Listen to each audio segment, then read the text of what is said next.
If you're a beginner trying to decide between using CapCut PC and Premiere Pro for simple video editing of social media, let me try to simplify this decision and give you a recommendation based on a couple of categories that might be useful for you. So the first and foremost is ease of use. CapCut Pro takes this win easily, especially with its simplified user interface in comparison to Premiere Pro. The interface is very intuitive and has simple drag and drop features, and most of what you will have to look for is just out there in your reach.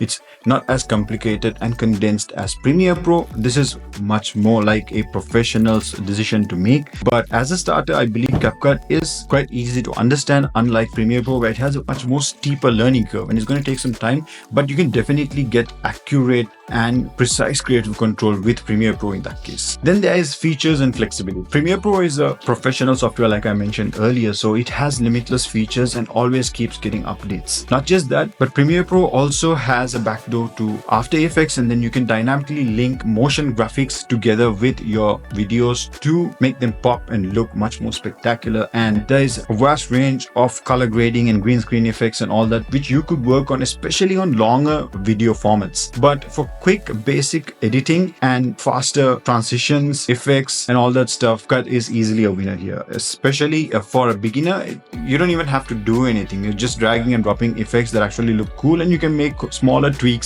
and get away with them, especially with its neat effects that you could apply on a body, the video, and also transitions. Some of them are really amazing. This leads us to the third category, which is templates and effects. Now, Premiere Pro does come with built-in transition and effects, but most of them are very basic, which you can make adjustments to manually and make them pop. But on CapCut, it's all simplified for the user with very trendy animations, text edits, transitions, and even sound effects, which actually makes it much more easy, especially with social media that has a lot of whooshes and pings. Then there is performance and system requirements. Now, this comes down to the device that you are using and also the minimum requirements of the software. Now, CapCut basically works on most of the computers and does not require that much of a high specification. But if you are to work on Premiere Pro with 4K footages, then definitely you're going to need one of those higher end gaming laptops or somewhat. And then this leads to the final part, that is the cost that is involved here. Now, CapCut is free, but it does have a subscription tier that gives you pro features like certain animations that are much more cooler, and some text effects, and even AI features like voice isolation, premiere level color grading, and whatnot. But the subscription still is a winner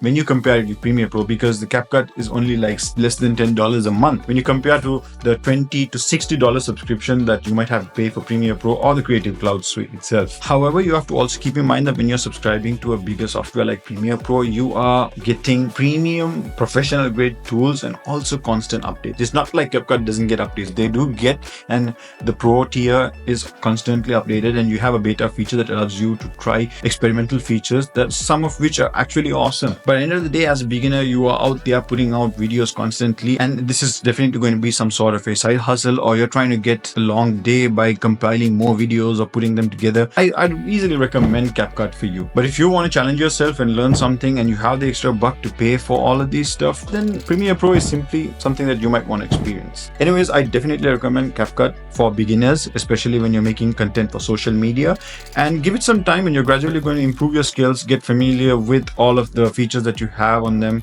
Once you're already at the peak of video editing, then you can just shift to Premiere Pro and start doing professional stuff. Like even me, if you take a look at all of my videos, you would find different color grading videos, different qualities. That's because I've been experimenting different types of softwares.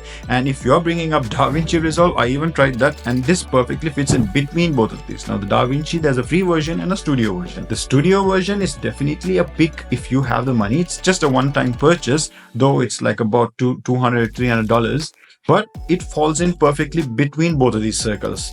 It has the premium and pro features from the Premiere Pro, and also a simple user interface just like CapCut. I wouldn't say that I'm leaving it to you, but if you're a beginner, definitely start with CapCut. Anyways, I really hope that this video actually helps someone out there to make this decision. And I normally don't put this type of contents. I usually put tips and tricks and reviews, but I just thought that this would be a good idea to put it out there, especially for those of you all who might be considering or having this confusion in making this decision. Let me know your thought about this video in the comments below, and I hope to see you in my next video.